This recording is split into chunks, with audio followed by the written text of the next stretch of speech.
নমস্কার বন্ধুরা, শুভ সন্ধ্যা। আজকে আমি কলা বড়া বানাবো। তাই কলা বড়া বানাতে লাগবে লবণ, চিনি, চালের গুঁড়ো আর আটা।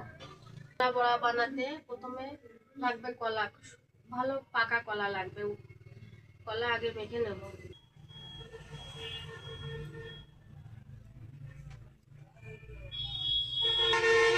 স্বাদ মতো লবণ, পরিমাণ মতো চিনি দিয়ে কলা আর চিনি একসাথে মেখে নিতে হবে।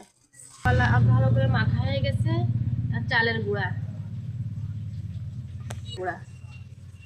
চালের গুঁড়োটা ভালো করে মেখে নিয়েছি। এবার আটা দেব, 1 বাটি আটা করে মেখে নেব।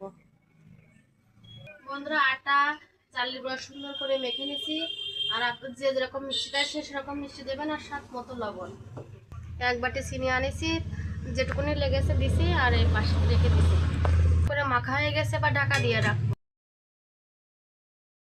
গরম হয়ে গেছে, এবার তেল দিয়ে দেবো বড়া ভাজার জন্য। এরপর ঢাকা খুললাম। এবার বড়া কাটবো। তেল গরম হয়ে বড়া কাটতে হবে, নাই বড়া পুড়ে যাবে। এই বড়া কাটা হয়ে গেছে। আস্তে আস্তে অল্প জ্বালা আছে ভাজবো। বন্ধুরা, এবার উল্টিয়ে দেবো। এক পাশ হয়ে গেছে, আর এক পাশে উল্টিয়ে দেবো। বন্ধুরা, কি সুন্দর কলা বড়া, কি সুন্দর ফুলেছে। আর ভাজা হয়ে গেছে। এই এবার বানালে হয়ে যাবে। আর এক খোলা হয়ে গেল।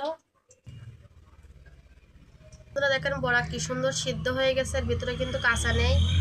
কাচ্ছি, এর ভিতরে কিন্তু কোনো কাঁচা নেই। যদি আপনাদের ভালো লাগে তাহলে আমাদের একটা লাইক, একটা শেয়ার, একটা কমেন্ট, আমার চ্যানেলটা একটু সাবস্ক্রাইব করে দেবেন। নমস্কার সবাইকে, সবাই ভালো থাকুন, সুস্থ থাকুন। আমি অসুস্থ হলে ভিডিওর সামনে আসতে পারছি না, তাই অনেকদিন পরে আজকে আমার ভিডিওর সামনে আসলাম। আর সবাই ভালো থাকুন।